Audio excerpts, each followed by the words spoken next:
Matt here from RetroOnly.com. Today we're going to be doing an unboxing and review of the PlayStation Classic console. So first of all, let's go ahead and open it up and see exactly what you get inside of this console. First thing you'll find is another box. Now, something important to notice, the box is this, on the side of the box is where you have all your information about your console if you need the information like for the warranty. And then you'll also have your instructions, which you honestly don't need. It's super easy to set up. Inside of that box, you will then have an additional box. Not sure why PlayStation does it like that, but then you can see the Mini right there on the top. You open that up and inside you'll have the console, and then you'll just take apart the cardboard, pull that off, and you'll have the rest of what comes inside. So you'll have two controllers. These are both wired controllers. That's how the PlayStation Classic has it. And then you'll get an HDMI cord and you'll get a power cord, and that is all you will receive inside the box. One downside to this is that it doesn't come with the little brick, the AC adapter to plug into your wall. It actually does say that on the outside of the box, but it's the only classic console that comes without a way to plug it into the wall. So it's kind of a little different. I'm not sure why they decided to do that. I've done a review of the NES, of the SNES, of the Sega Genesis. All of them come with a little AC adapter, so I'm not sure why PlayStation decided they couldn't afford to put a little box in. So that's kind of a downside. Then on the back of the box, it shows all the different games that it comes with. Another bummer about this is it only comes with 20 games, and a lot of people feel like they're not exactly the best games. We'll get into that here in a minute. We'll go over exactly what games are included. We'll pop into the TV here, show you exactly what's included. But a lot of people feel like those 20 games, it's really a downside to the PlayStation Classic, as opposed to the Sega Genesis Mini that has 40 plus games, the NES Classic that has 20, I think 25 games or so, and those are much more popular games than the 20 that PlayStation decided to put on their PlayStation Classic, which is part of the reason why it's not as popular as some of the other classic consoles. So that is what is included. That's everything that's in the box. And so you've got the two controllers, the mini console, the HDMI, and then the power cord that, again, you have to steal a box from either your phone charger or from one of your other consoles. So that is everything that's included. And now we'll hop into the TV and I'll show you exactly how to set it up and what games are included in the console. So when you first turn on the console, this is what you'll see.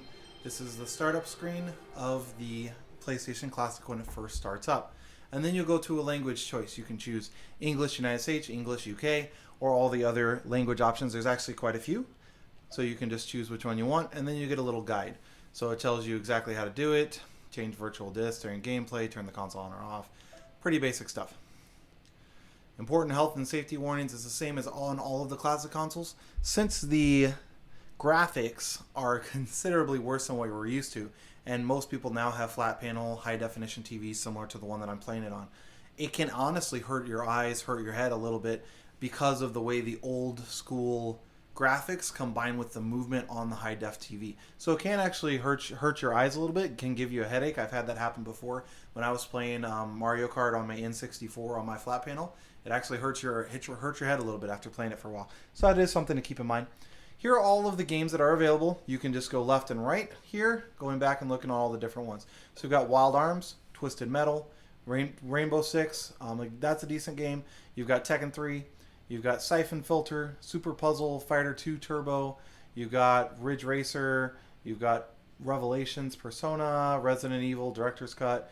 Rayman is honestly probably the best game that's on this console.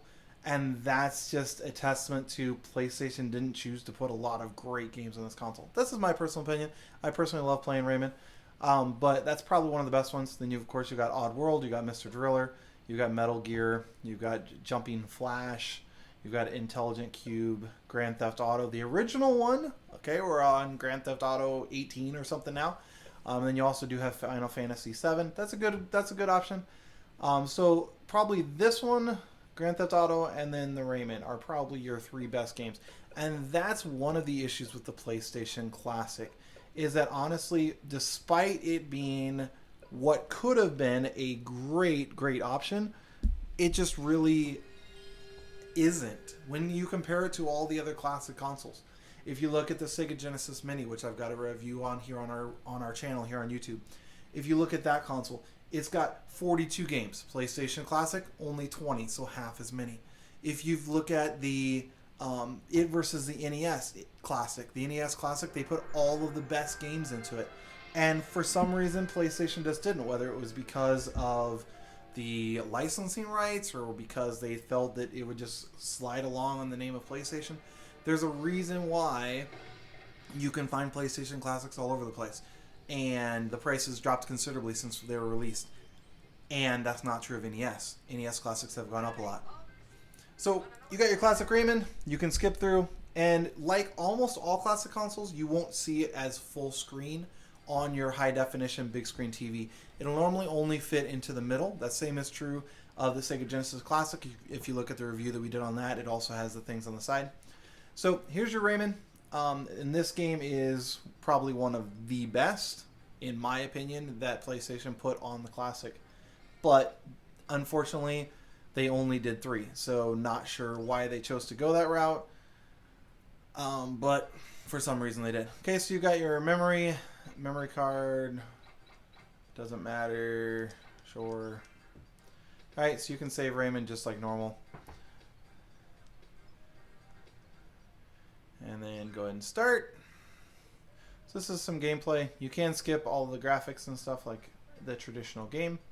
But one thing about the PlayStation Classic, and you'll probably have noticed it just through this, it takes a decent amount of time to load the games. So that's something else that PlayStation just really didn't do a good job of. If you throw in the NES Classic, you go into the game, it's like instantaneous, load screen, you don't have to, it doesn't take a while to load. It's an old game, okay, they used to take a while to load, but why is it loading slow on a PlayStation Classic? That just doesn't make a whole lot of sense to me. So, anyway, so you got Rayman here. You can, again, loading. Okay, there we go. All right. Okay, so you can pause it like normal. And then that's it. So there you go. Haven't played Rayman in a short while. But there you go. So that's the gameplay of that specific console. Again, something else that I'm not a huge fan of on the PlayStation Classic is the fact that it doesn't have an easy way to go back to the menu. So to go back to the menu, you actually have to put the little button. To push the little button, you have to push the reset button on the PlayStation Classic. So you have to, if you're sitting down, you got to get up, go press the reset button on the console, and then go back. And then that's how you can save it as well. So you push the reset button, and then you can create a resume point, okay, on each specific game. So obviously there's no resume point down there. So you can click a resume point. But again, that's something that you shouldn't have to do. Okay, so all of those things combined just made the PlayStation Classic kind of a disappointment to me, as well as to many other PlayStation fans. Just a combination of all those things. And then there's one other thing that I want to cover here, and that is how short the cord is. So I'm going to drop you down here. All right, we're going to be done with the TV here for a second. But look at how incredibly short the power cord is. All right, so not the power cord, the controller cord. So that's what I had to do. I had to move it out from the TV where it's plugged in, and then I had to stretch the cables across, use a chair, and then I had to put the controller here so I can use it. All of that because PlayStation decided they didn't need to make a long cord. The cord for this NES, or not NES, PlayStation Classic, 4 foot long. 4 foot long. The Sega Genesis, 6 foot. So that extra 2 foot is a big deal, especially in the areas where we are more spread out. Now you can get a PlayStation Classic wireless controller, which I'll give a link to in the description below, so you can get rid of those. But just the fact that it comes with 2 cords out of the box that are only 4 foot long, when obviously everyone would prefer longer cords, is just another thing that PlayStation did that doesn't make a whole lot of sense. So that's my review of the PlayStation Classic. If you love the games that I covered, which all the games that it has, the 21s, it's probably worth it just because the price has dropped so much since it was first released a year and a half ago, something like that. So it's probably worth it in today's price. I bought it when it was first released, and honestly, I wish I wouldn't have.